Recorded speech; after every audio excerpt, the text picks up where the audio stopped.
सभी पुराणों में अलग अलग स्थानों पर प्रणाम की महिमा बताई गई है।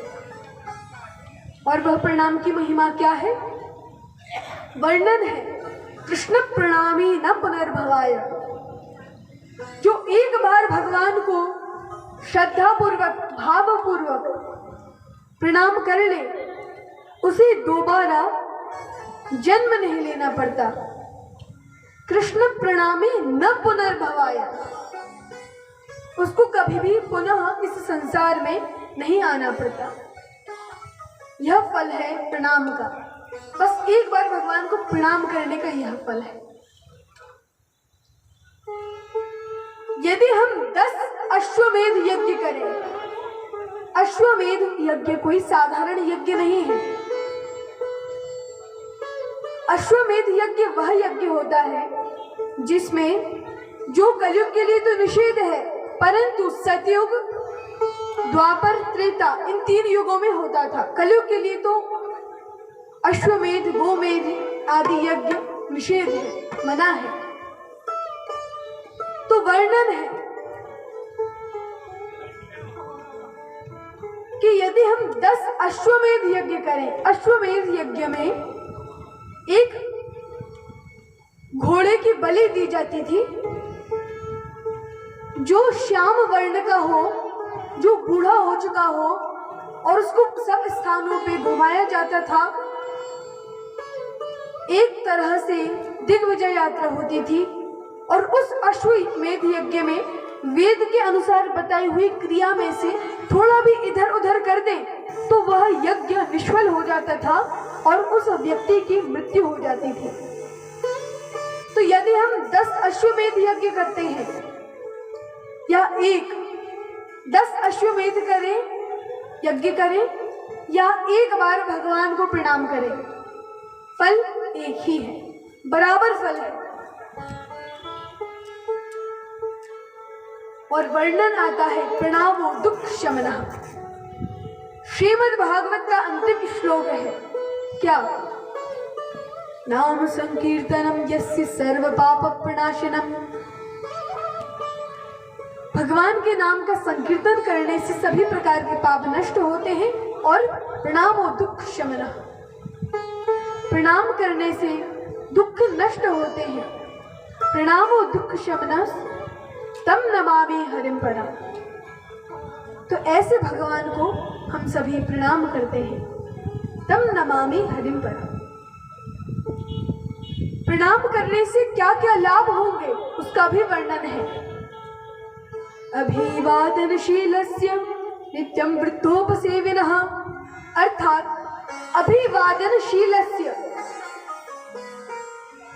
यदि हम स्वयं से बड़े लोगों का आदर सम्मान करते हैं, अभिवादन करते हैं, तो अभिवादनशीलस्य नित्यं वृद्धोपसेविनः, नित्य अपने वरिष्ठ लोगों की सेवा करने से क्या फल प्राप्त होता है? नित्यं वृद्धोपसेविनः। और चत्वारि तस्य वर्धन्ते, उसके चारों बढ़ते हैं। क्या 4 बढ़ते हैं? आयुर, विद्या, यशो, बलम। आप बताइए, ऐसी कोई दवाई है जिससे उम्र बढ़ाई जाए?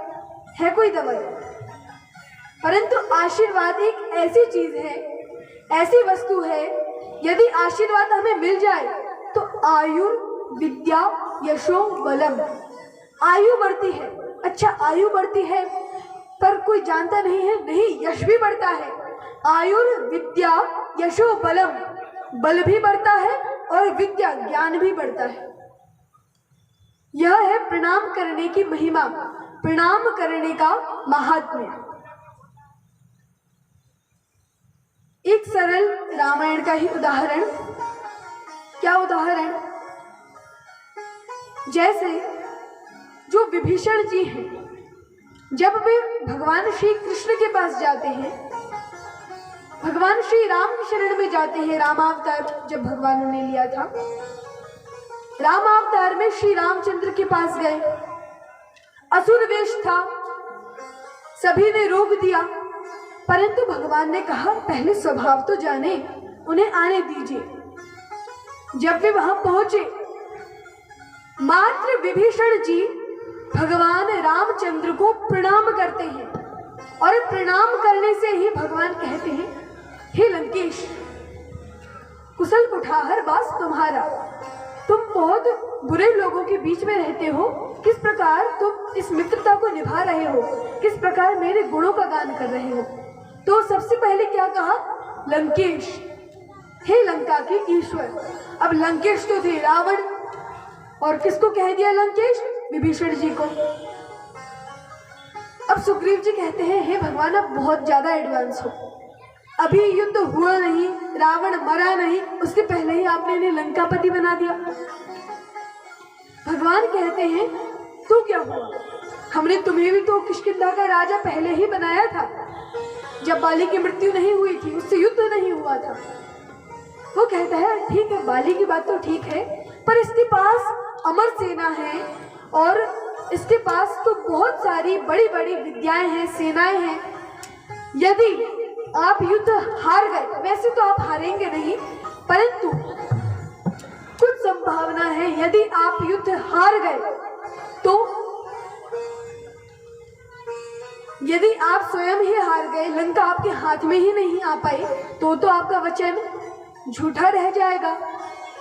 भगवान कहते हैं, नहीं विभीषण, यदि मैं विभीषण को लंका नहीं दे पाया तो अयोध्या दे दूंगा। इतने सहज भाव में भगवान कह देते हैं कि रघुकुल रीत सदा चली आई, प्राण जाए पर वचन न जाए। इसलिए मैंने वचन दे दिया इन्हें राजा बनाने का। यदि मैं युद्ध नहीं जीत पाया, लंका नहीं जीत पाया, तो इन्हें अयोध्या दे दूंगा। और भगवान ने वास्तव में दी भी, उन्हें लंका दी।